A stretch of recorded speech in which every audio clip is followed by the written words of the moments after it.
10 de la mañana, 46 minutos.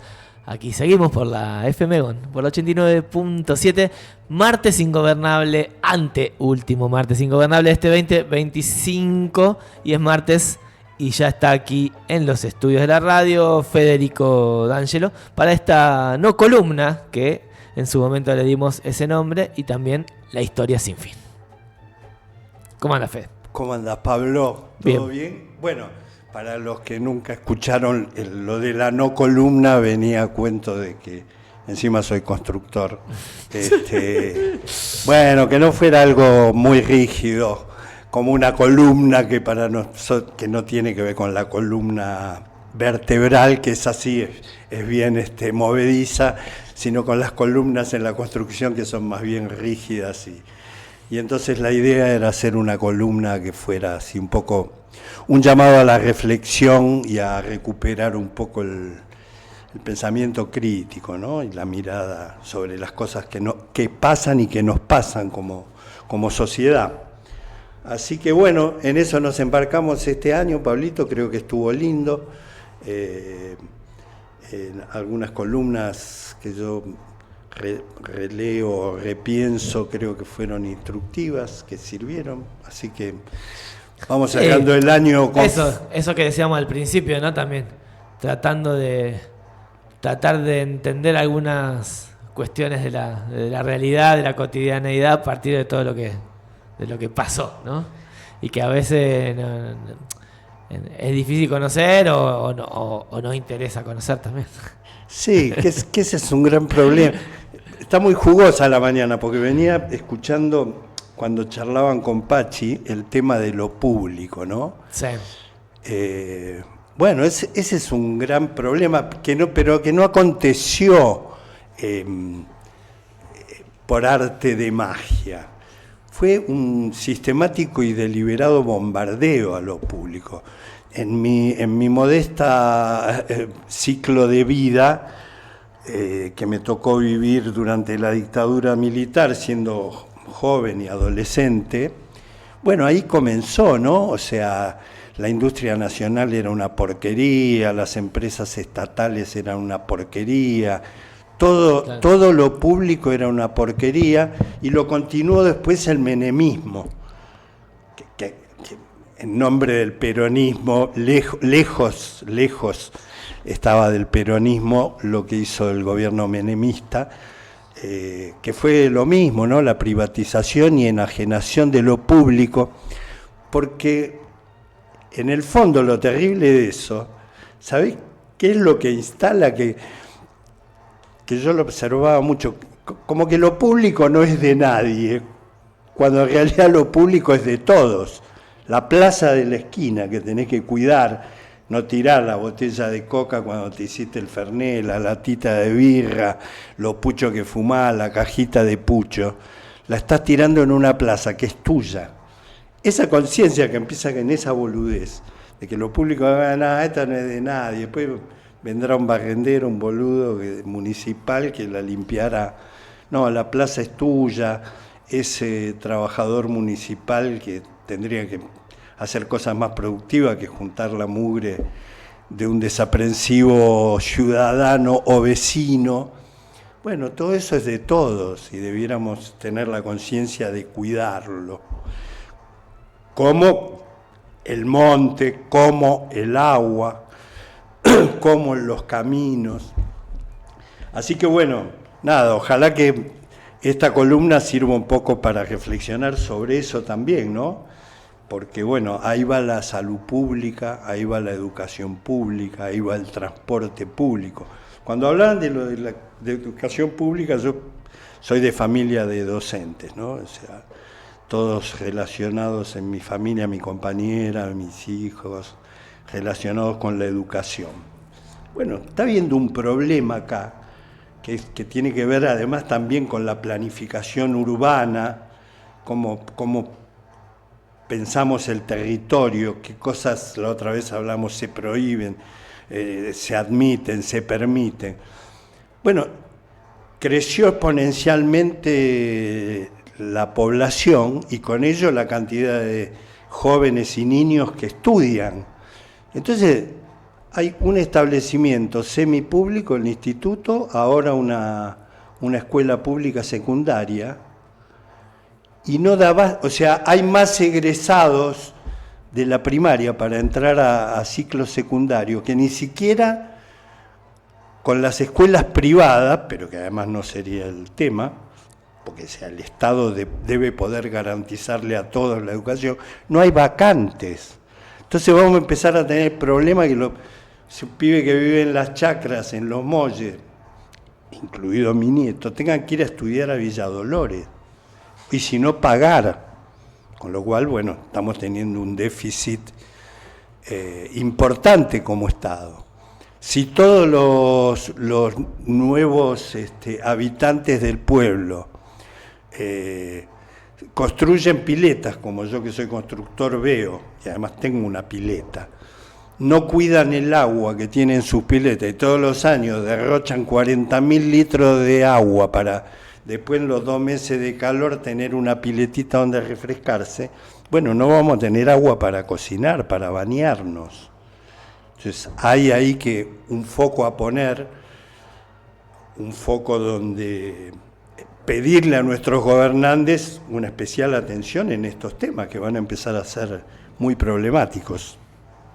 Así que bueno, tema para otra columna, porque sabes, bueno, uno viene con una idea y en el correr de la semana y del día salen 20 cosas de las que podríamos... No, hoy todo de alguna forma, aunque sin querer, desde la arpía, desde el águila arpía, todo se concatenó.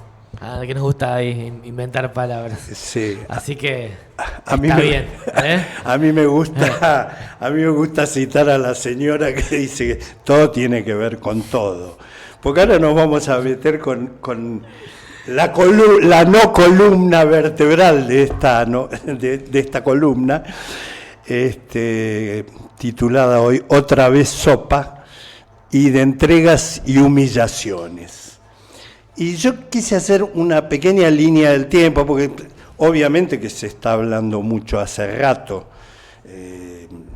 de la entrega de nuestros recursos, sobre todo cuando tenés un presidente que en menos de 2 años de gobierno ahora va a ir al sorteo del Mundial, con lo cual fue 15 veces a la capital del imperio, ¿no? O sea, a los Estados Unidos.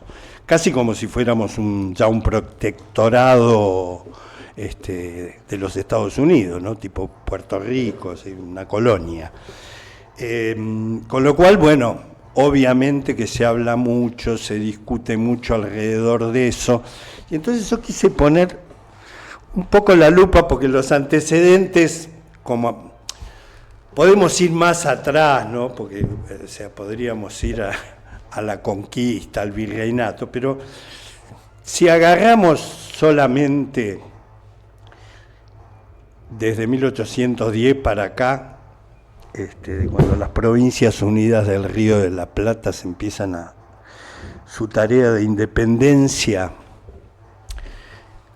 viste, hice como una línea de tiempo donde hay 4 o 5 momentos claves, donde bueno, siempre hay traidores, después tuvieron el nombre de cipayos, que son los connacionales que enajenan y entregan nuestro patrimonio. Esto pasa desde entonces, ¿no? Y entonces arranco, el gran título de eso es el origen de nuestra deuda externa, que arranca en un empréstito Baring Brothers, que era la casa que nos prestaba guita de los bancos ingleses, que se la prestan al ministro de Hacienda Rivadavia. Estamos hablando de 1822, que se aprueba ir a pedir ese empréstito, que ya en la letra chica, como ahora, Argentina empeñaba, que todavía no era ni siquiera la Argentina, pero ya empeñaba todos bienes, rentas y tierras para el pago total más los intereses de esa deuda. Así firmaba el convenio. Y ya en ese convenio están los intermediarios que lo fueron a negociar, que se quedaron con el 15%, dando también origen a la corruptela sistemática, y los bancos ingleses, que también, en vez de entregar la totalidad del préstamo, ya se quedan con un porcentaje y además con los intereses. Bueno, la Argentina tarda 80 años en pagar esa deuda, porque se paga en el gobierno de Roca, creo, ese primer empréstito, con idas y vueltas, quitas, que ahora las vamos a ver. Pero bueno, ahí tenés el gran punto.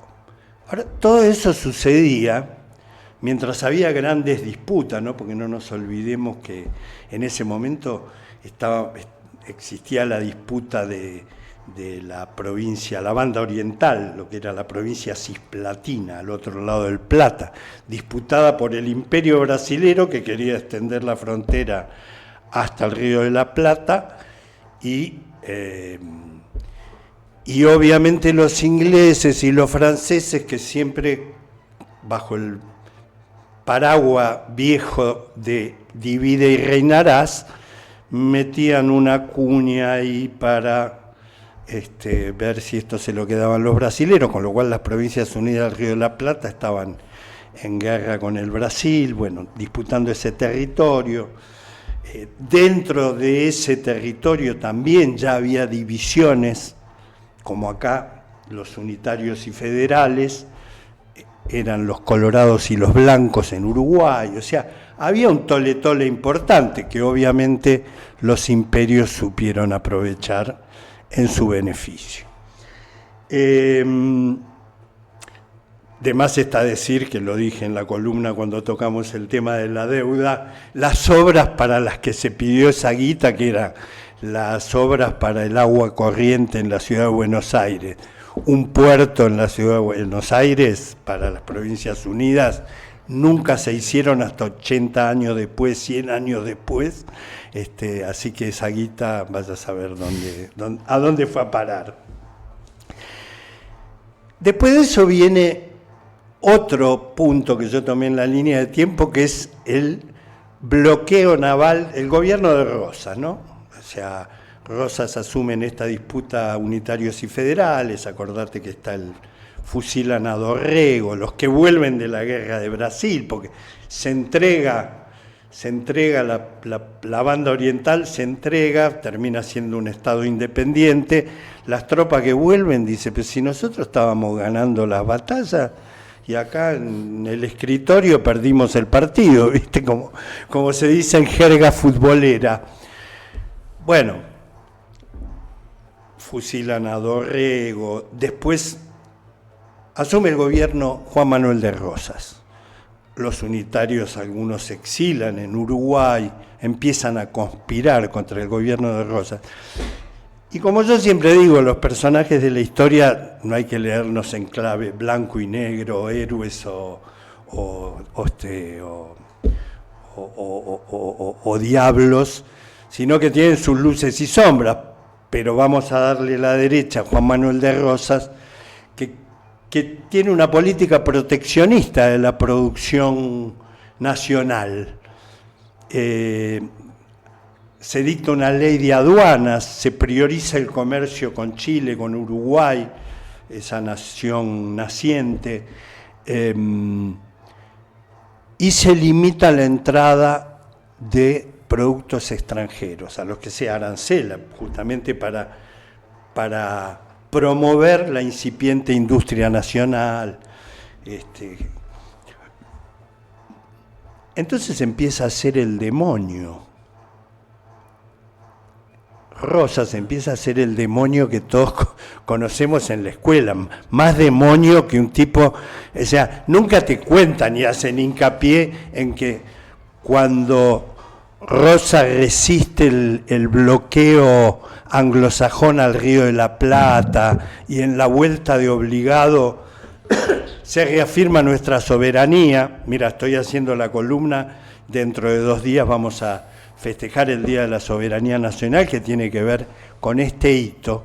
Bueno, no te cuentan, por ejemplo, que San Martín, por ese acto heroico de resistir la prepotencia del Imperio Británico y el Imperio Francés, las dos potencias navales de la época, le dona el sable a Rosas. En el testamento de San Martín dice, le dona el sable corvo con el que había hecho la campaña libertadora a Chile y a Perú. Se lo dona a Rosas.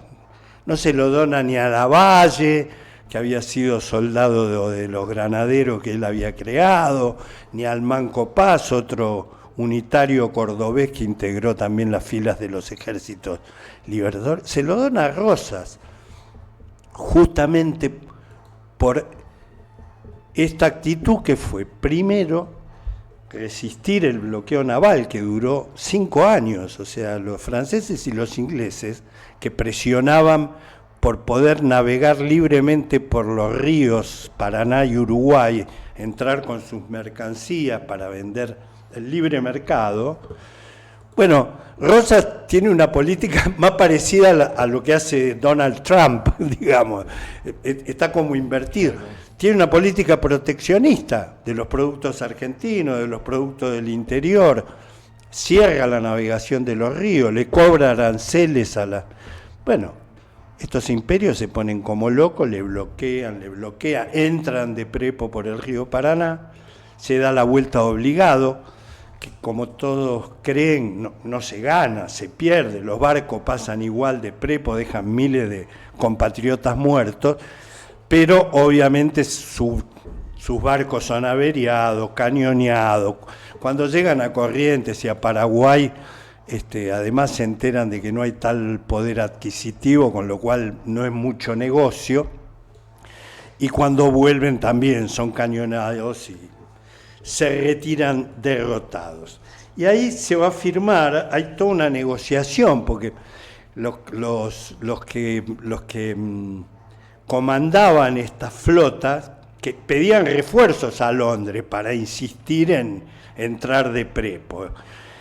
Y de Londres, como Buenos Aires y Montevideo estaban bloqueados, no podían comerciar, eran países recién nacientes con una economía endeble, estaban pagando los intereses del préstamo Baring Brothers, o sea, no había manera, no era conveniente seguir. Entonces mandan a un cónsul, señor Southern, que viene a negociar con Rosas. Y se firma un tratado que es el orgullo de la soberanía nacional, porque el tipo llega a Buenos Aires para pactar, lo recibe lo que sería el canciller o el ministro del Interior. Rosas no lo recibe, no acepta las credenciales. Y le hace morder el polvo, o lo hace hociquear, hasta que 2 años después el tipo pide poder vivir acá, o sea, se da cuenta que si se hace el bravucón y va con exigencia, viajó 10.000 kilómetros para el primer día a perder, porque a Rosas se le para de mano. Entonces tarda 2 años negociando hasta que de Londres le dicen, bueno, negocia con lo que Rosas diga. ¿Y qué es lo que Rosas le pide? Primero, que no se metan en la disputa con la banda oriental, que eso se resuelve entre nosotros sin injerencias extranjeras. Le pide que nos devuelvan los barcos que habían incautado en esa incursión. Y le piden además un desagravio de la bandera argentina a la flota británica, con salva de cañonazos. El Reino Unido se reconoce vencido, acepta todo. Y esto en el momento es considerado un triunfo enorme de Rosas, sobre todo porque era la primera vez que los países emergentes de Sudamérica fueron capaces de imponer su voluntad a 2 imperios europeos, no a uno, no a los yanquis como ahora, a Inglaterra y a Francia, que eran potencias navales. Ahí te marco el segundo hito. Ahora, yo quiero poner la lupa porque después en la historia, este señor Juan Manuel de Rosas, con sus luces y sombras, tendrá otros costados condenables o criticables desde algún lugar de la historia.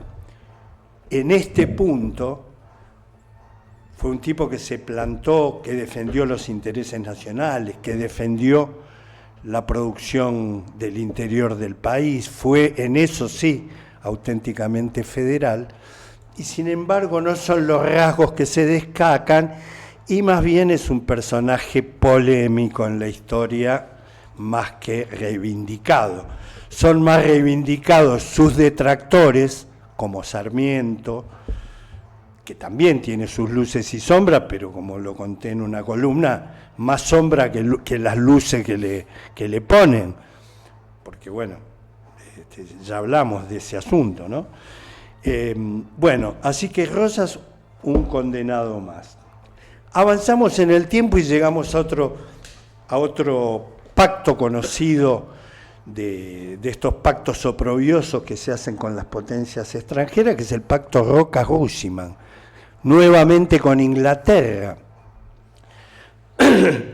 Pacto Rocca-Roussillon remite a Julio Argentino Pascual Roca, el hijo de el viejo general Roca, el hacedor de la campaña del desierto, ¿no? Otro personaje con luces y sombras. Porque si uno dice, bueno, fue el que organizó y el que dirigió la campaña del desierto, liquidando a los pueblos originarios, desde el punto de vista de que separó a la Iglesia del Estado, uno podría decir, bueno, muy bien el general Roca, porque separó la Iglesia del Estado. Entonces uno, si mira eso solo, dice, bueno, y también, como esa, te podría decir algunas otras cosas que hizo el general Julio Argentino. Bueno, este era el hijo. Marcha a Londres a hacer un tratado para la exportación de carnes. Y es un tratado, ¿viste? Donde, o sea, es peor que el convenio que Inglaterra tenía con sus colonias, ¿viste? O sea, Australia. Todas las demás no tenían convenios tan humillantes como el que fue a firmar la Argentina, que era que toda la carne iba para allá a precios irrisorios, pero además nos comprometíamos, lo mismo que ahora, cualquier parecido a lo que se está firmando, cocinando en estos días, lo encontrás acá. Busquen Pacto Rocca-Roussillon, léanlo y van a ver que parece calcado, porque le sacamos los aranceles a los productos que nos venden ellos, y nuestros productos se los vendemos regalados, le damos el control del transporte público, justamente que hablábamos de lo público, el transporte pluvial, los trenes y terrestre a empresas inglesas para que manejen, o sea, una cosa de locos. Yo, como la no columna se trata de reflexionar y estudiar para aquellos que les guste, pongan, ahora todo es fácil, con San Google ponen Pacto Rocca-Roussillon, en 4 palabritas por lo menos se enteran de lo esencial, no hace falta ser un erudito para ver las similitudes que tiene con los oprobiosos acuerdos que se están por firmar. De más está decir que hubo, como siempre, y esto es lo que yo quiero poner en la lupa, los tipos que ponían el pecho para defender la dignidad nacional, y ahí vamos a tener a un senador de la Nación, Lisandro de la Torre, que empieza a denunciar este pacto y a decir que, o sea, no somos un protectorado de Inglaterra solamente porque los ingleses a sus colonias no las humillan tanto, sino seríamos un protectorado, ¿no? A los protectorados los tratan mejor, a nosotros nos humillaban.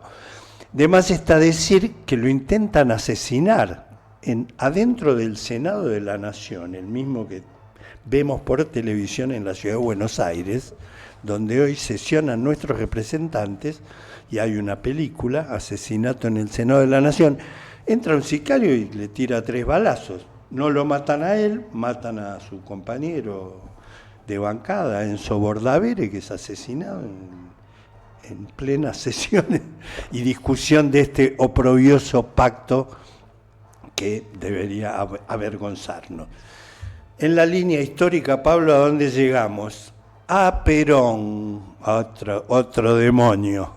Estoy hecho un demonio. Llegó Perón.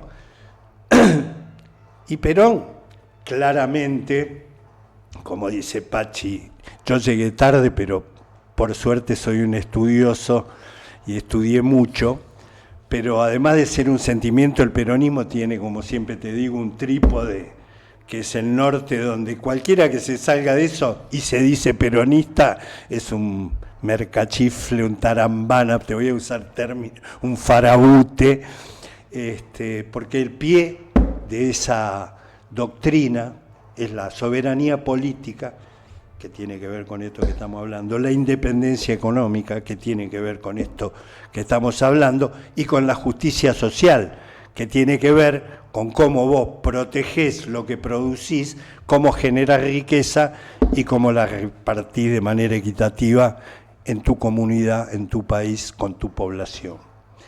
Entonces llega Perón, y Perón, además de que termina de pagar los préstamos que se venían acumulando, el de la Bari Brothers, el otro, que se venían renegociando, los desastres de este pacto Roca-Rugiman del año 1833 los termina pagando Perón, y por primera vez en la historia la Argentina paga la deuda externa, deja de ser un país acreedor y no debe en guita. Vos decís, Argentina año verde, bueno, Perón lo hizo, en este caso Perón lo hizo. Dato mata relato, bueno, vayan a estudiar y van a ver que es así como se los estoy contando. Y por supuesto, desarrollando política, y por eso cuando uno estudia, y por eso yo que de jovencito no entendía el peronismo, porque lo que me tocó de ver del peronismo fue la llegada de Perón en el 73, que fue maravillosa, pero rápidamente una cosa que se desdibujó y se transformó en una tragedia, ¿no? La masacre de Ezeiza con la llegada de Perón, las 3A, López Rega, Isabelita, o sea, no, siendo un joven asomándome a la política, lejos estaba de encandilarme. Como el peronismo sabe esperar, igual que el tango, con el tiempo uno abre las orejitas, estudia y además se pone a tratar de entender por qué 70 años de vigencia. Y cuando uno entiende el peronismo, entiende que, bueno, es realmente en el siglo XX un movimiento revolucionario. O sea, si pensamos en las masas saliendo de las fábricas y de los barrios más humildes, yendo al centro del poder, a la Plaza de Mayo, a reclamar la libertad de su líder que estaba encarcelado, estoy hablando del 17 de octubre del 45, estamos hablando de un movimiento no menor. Y si después vemos que en los 10 años de gobierno peronista se firma el Estatuto del Peón Rural, se hace, no te digo una reforma agraria, pero se confiscan latifundios, se reparte tierra, se le da acceso a la vivienda a un montón de gente, se producen barcos, autos, motonetas. Está bien, viento de cola, porque era el final de la Segunda Guerra, una Europa totalmente destruida, desquiciada, y la Argentina tenía trigo, alimentos y una política que Perón desarrolla, de desarrollar la industria nacional. Entonces, bueno, hay posibilidades, hay generación de riqueza como para que la torta se reparta y estas mejoras se plasmen. No sin, bueno, ni hablar del voto femenino, ni hablar de que todo esto está enmarcado de la mano de Eva Perón, que es generadora y motorizadora no solo de plasmar un viejo reclamo femenino, que es el voto femenino, para que las mujeres puedan votar, sino de innumerables cantidades de obras en beneficio de los más desposeídos, de los más vulnerables de la sociedad, a través de la Fundación Eva Perón. Bueno, De más está decir que este señor que puso el pecho por nuestra soberanía, que pagó la deuda, que tuvo superávit, ¿viste? La famosa cantarrilla, todas esas, bueno, Perón lo logró. Bueno, empiezan los atentados, empiezan las bombas, hasta derrocarlo bombardeando la Plaza de Mayo y transformarlo en el tirano prófugo, prohibiendo a su movimiento participar de elecciones libres durante 18 años. O sea, el malo de la película es el que pagó y el que defendió nuestros recursos naturales y nuestra riqueza. Poco loco, ¿no? Se vuelve a repetir la historieta. Sobre todo que cuando estudias esa parte de la historia, el golpe que lo derroca, lo primero que hace es incorporarse al Fondo Monetario Nacional, al Fondo Monetario Internacional, que había sido creado unos años antes, toma un préstamo de 58 millones y a los 3 años debe 1.000 millones. La deuda se había multiplicado por 18, toda la obra del peronismo destruida, los militantes peronistas perseguidos, fusilados, torturados y proscriptos. A propósito de eso, hay hasta generales leales que defienden a Perón hasta último momento, entre ellos muy célebre el general Valle, que hace un intento de contrarrevolución, ¿no? Contra la revolución. Mirá qué casualidad, se llamaba Libertadora, ¿viste? Siempre es el nombre de la libertad y todo. Y el general Valle les escribe una carta a Aramburu y a los líderes, a Lonardi, a los líderes de la revolución del 55, y les dice, dentro de pocas horas usted tendrá la satisfacción de haberme asesinado. Entre mi suerte y la de ustedes me quedo con la mía. El tipo que está por ser fusilado. Y le dice a su hija, en otra carta, que le contara a sus hijos, o sea, a sus nietos, del abuelo que no pudieron ver y conocer y que supo defender una noble causa. No muero como uno cualquiera, muero como un hombre de honor. Eso le dice el general Valle mirándole a los ojos a sus asesinos, que entregaron el patrimonio acto seguido y que plasmaron de dolor los 20 años hasta el retorno de Perón, con sucesivos golpes militares y programas económicos que hicieron lo mismo, ¿no? Profundizar la deuda, enajenar los recursos naturales, destruir todo intento de desarrollo de la industria nacional. Pablo, hubo una resistencia peronista que duró 18 años, porque obviamente la gente no se iba a olvidar fácilmente de todos los beneficios obtenidos durante esos 10 virtuosos años de peronismo, 45 al 55. Entonces, después de 18 años, vuelve Perón. Vuelve ya viejo, vuelve a un movimiento que está, después de 20 años, muy disputado, con mucha pelea interna, un poco, no te diría que similar a las actuales, pero también con mucha disputa sobre qué es el peronismo y para dónde va, cuáles son las verdaderas banderas a rescatar.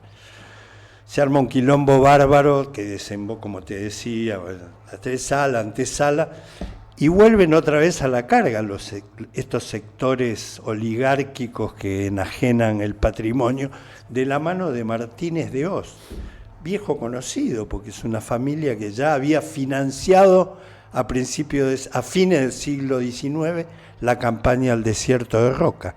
La sociedad rural estaba presidida por el abuelito de Martínez de Oz, que también Martínez de Oz, el abuelito de este otro que viene de la mano del golpe militar del 76. Y también hay quienes se oponen con dignidad y ponen el pecho para que eso no suceda. ¿Y ahí con qué nos encontramos, Pablo? Tenemos que llorar hasta el día de hoy y lamentar la desaparición de 30.000 ciudadanos que luchaban y se oponían a estos programas y a estos planes económicos de destrucción de la patria.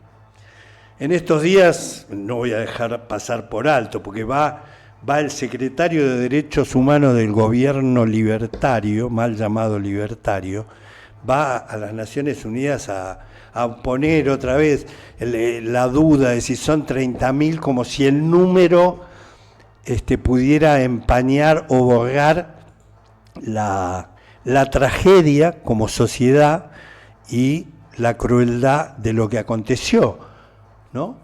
Y entonces, bueno, la pregunta sería decir, bueno, entonces que digan los asesinos, que son, parece, sus amigos, que digan cuántos son y dónde están los cuerpos, porque se resuelve fácil saber si son 30.000, 9.000, 20 o 4. Si entregan los cadáveres y dicen dónde están los nietos apropiados, los bebés apropiados y dónde tiraron los cuerpos, podríamos contarlo. Lo que pasa es que fue de tal crueldad y tan indefendible esa memoria completa que reclaman, que no lo pueden decir. Porque si no, bueno, la memoria completa es eso, que digan dónde están los cuerpos de los ciudadanos desaparecidos. Tengo compañeros de colegio en esa lista terrible. Así que no me voy a olvidar fácilmente. Y bueno, y después vuelven a aparecer dos personajes que los voy a mencionar, porque tienen que ver con la historia reciente y vuelve a pasar lo mismo, que son Néstor y Cristina Kirchner, les guste o no les guste. Cuando el país está en llama, sumido en todo lo que, coletazo del menemismo, de las privatizaciones, la industria nacional destruida, desocupado, fábricas cerradas, y el país se incendia en el 2001, viene un tipo de allá, de una provincia perdida, Santa Cruz, viene con su compañera, militantes de toda la vida, militantes peronistas, y pone, por un lado, al peronismo en esta línea de defensa de la soberanía, cuidado de la industria nacional, estimulación de la educación, la ciencia y la tecnología, la defensa de nuestros recursos, y empieza a ejecutar un plan que va por ahí, porque lo primero que hace junto con su ministro de Economía, primero es decirle a su ministro de Economía que la economía no la manejan los economistas, sino que la maneja la política. Y ese es el primer paso fundacional, que me tocó verlo muy de cerca, porque él le da órdenes al ministro, no es el ministro de Economía que dice cuál es el plan. Y van a negociar la deuda y la quita de la deuda, y le dice a los acreedores, a los muertos no le pueden cobrar, estamos con el respirador artificial, o hacemos una reestructuración para que nosotros podamos ponernos de pie, caminar, generar riqueza y pagarle, o default, no vamos a pagarle porque no hay manera de que le pague. Obviamente los prestamistas, que no son ninguno boludo, entienden el concepto, reestructuran la deuda, una quita de capital del 70%, una negociación memorable que desemboca en la cancelación de la deuda años después con el FMI. La Argentina se desendeuda. No solo eso, sino que en alianza con los países de Sudamérica, en ese momento presidido por Lula, la octava economía del mundo, que es Brasil, no menor, socio no menor, y en ese momento Hugo Chávez, país con y acá vamos a entender un montón de cosas, con la reserva más grande de petróleo del planeta, lo reciben a George Bush, hijo, en la ciudad de Mar del Plata, y le dicen no al ALCA, que era un plan como estos de dudoso beneficio para nuestro pueblo y mucho beneficio para ellos, y le dicen, chau, no firmamos ningún ALCA, Brasil le paga la deuda del FMI, Argentina le paga la deuda del FMI, y continúan 10 años de políticas virtuosas en este sentido, ¿no? Sería largo enumerar, pero bueno, recuperamos YPF, el manejo de nuestros hidrocarburos, recuperamos Aerolíneas Argentinas, nuestra aerolínea de bandera, desarrollamos la ciencia y la tecnología, mandamos satélites al espacio para ocupar un espacio que no es acordado, que si no lo ocupamos, lo ocupan ellos. Argentina manda ARSAT, desarrollamos energía nuclear, que muchas la verán mal, pero bueno, es un logro que la Argentina tiene para fines pacíficos y suplantar energías no renovables. Con lo cual, digo, ¿quiénes pasan a ser los malos de la película? ¿Por qué toda la artillería mediática, judicial, extranjera, porque hasta el embajador que mandaron ahora de Estados Unidos viene a garantizar que Cristina Kirchner siga presa por una causa de dudosa validez jurídica, solo posible porque el poder judicial está cooptado por el poder real, que es el económico, y entonces llegamos a un 2025 donde Milei va, el presidente, 15 veces a Estados Unidos, de la mano de Caputo. La plana mayor que maneja la economía de la Argentina son todos ex. JP Morgan es uno de los bancos más importantes de Estados Unidos y uno de los que pone la guita de todos estos salvatajes.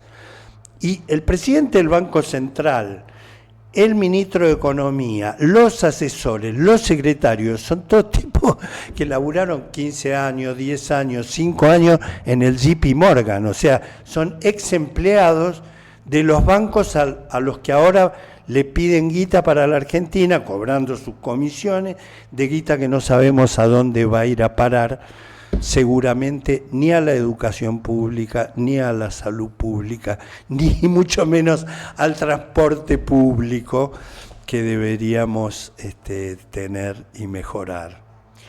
Entonces digo, nuevamente, demonizados los que pagaron, los que defendieron la soberanía, los que cuidaron los porotos de los argentinos, transformados en la chorra, la chorra, la chorra. ¿Viste? No estudiamos, repetimos lo que los zócalos de TN nos ponen, no estudiamos a ver la causa. Yo les pido, o sea, cuando yo digo mamarracho jurídico, no solo porque lo dicen juristas nacionales e internacionales, sino porque es una paparruchada la causa de vialidad. O sea que Cristina Kirchner esté presa por la causa de vialidad es una paparruchada. Solo comprensible, entendible, desde que los jueces y los fiscales y los tipos que orbitaron alrededor de la causa, Stornelli, García Uriburu, el juez Luciani, jugaban a la pelotita en la quinta de Macri, fueron puestos y trasladados a los lugares estratégicos para desarrollar estos juicios por el macrismo, y a partir de eso armar toda una causa, que fíjate, el fiscal es Stornelli, un tipo que cuando tuvo y tiene sospechas de armar causa y todo, fue citado por la justicia, estuvo 2 años prófugo, lo mismo que el que armaba toda esa mesa judicial llamado Pepín Rodríguez Simón, que se exilió en Punta del Este, en Uruguay, fue citado 40 veces a declarar y estuvo prófugo de la justicia hasta que volvió el gobierno de Milei al poder. Si no, no volvía, pues tenía que presentarse a declarar por todos estos desaguisados judiciales. Dicho esto, Pablo, y para no aburrir, no quería dejar de hacer esta línea de tiempo de que, bueno, estamos con otra vez sopa y está plagada la historia de entregas y humillaciones, y como epílogo yo quería decirte que, bueno, a pesar de todo, como lo demuestra la historia, la lucha por la soberanía política, la independencia económica y la justicia social, y ahí me voy a reconocer peronista, en ese trípode, van a seguir de pie, rescatando lo mejor de nuestra identidad como pueblo y el legado que nos dejaran nuestros próceres, San Martín, Belgrano, Juan Manuel de Rosas, Leandro Enealem, Lisandro de la Torre, Juan Domingo Perón, Eva Duarte, los 30.000 detenidos desaparecidos, Néstor, Cristina y los miles y miles de compatriotas que día a día luchan por la dignidad de un país mejor y para todos, con toda la gente adentro. Gracias, Fede. Gracias, Pablo, por este Hasta espacio. que nos volvamos a encontrar en un estudio de radio. Claro, quería despedirte, agradecerte este espacio que me diste a lo largo del año. Ojalá que se repita el año que viene, nos podamos encontrar con la audiencia de la FM con Comechingones, medio valioso si los hay. Igual la audiencia que no se pierda el cierre de la historia sin fin el martes que viene, acá junto a Rubén Matos. Sí, vamos a hacer un cierre memorable con el compañero Rubén.